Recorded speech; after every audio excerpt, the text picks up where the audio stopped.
ပစ္စည်းလက်ကျန်လေးတွေရှင်းမယ်ပစ္စည်းလက်ကျန်လေးတွေရှင်းပါမယ်ဘောစီတို့နော်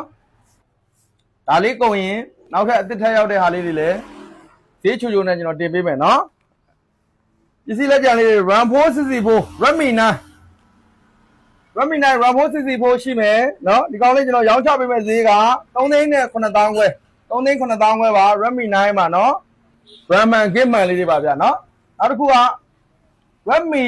Note 11E ဗျာနော် Note 11E ဒီကောင်လေးလည်း RAM 412GB နော် RAM 412GB ပါ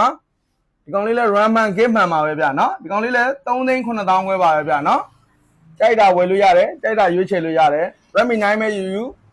Redmi Note 11E ပဲယူနော်3သိန်း9000ခွဲနဲ့ရမယ်ဒီကောင်ကတော့ Note 11E ကတော့ RAM 412GB ရမယ် Redmi 9ကတော့ RAM 464GB ရမယ်ဗျ